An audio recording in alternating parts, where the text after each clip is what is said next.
বিশ্বনাথ আৰক্ষী অধীক্ষকৰ কাৰ্যালয়ৰ সন্মুখত অঘটন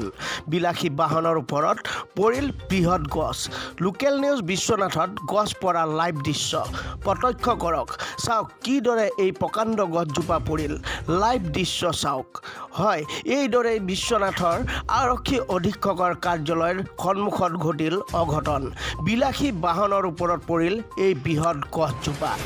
দৈব্যক্ৰমে ৰক্ষা পৰিল বাহনৰ মালিক তথা চালকৰ লগতে এজন যাত্ৰীৰ চতিয়া পৌৰসভাৰ 12 ভূঞা ৱাৰ্ডৰ সদস্য দিলীপ ভূঞাৰ বাহনত এইদৰে পৰিল বৃহৎ কাইগছ কথমপি প্ৰাণৰক্ষা দিলীপ ভূঞা আৰু এজনৰ বিশ্বনাথৰ বিভিন্ন স্থানত এতিয়াও প্ৰকাণ্ড গছ শুকাই আছে বন বিভাগৰ লোকে এই গছবোৰ চিনাক্তকৰণ কৰি কাটি নেপেলোৱাৰ ফলত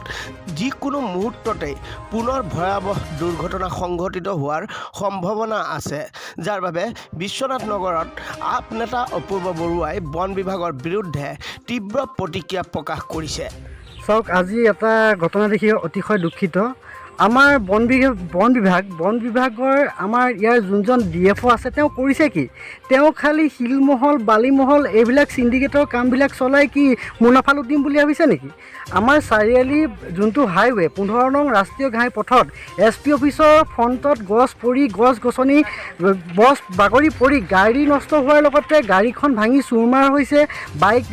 বাইক মটৰচাইকেল আদি এইবিলাক ভাঙিও চুৰমাৰ হৈছে মানুহ আঘাতপ্ৰাপ্ত হৈছে এই গছজোপা ইমান দিন বন্ধ হোৱাকৈ দেখা নাই নেকি গছখিনি কি অৱস্থাত আছে ৰাস্তাৰ কাণৰ গছখিনি চাব লাগে তেওঁলোকে গছখিনি এতিয়া কি পৰিস্থিতি আছে ইমান বুঢ়া হৈ গ'ল গছখিনি যদি কাটি পেলাই দেখিব নোৱাৰে কাইলৈ পৰহিলে এজাক বৰষুণত হয়তো ভাঙি হয় চুৰমাৰ হৈ পেলাই গোটেই গাড়ী চাৰি ভাঙি মানুহৰ মৃত্যু হ'ব পাৰে ইয়াৰ বাবে মই দায়ী বুলি ক'ম আমাৰ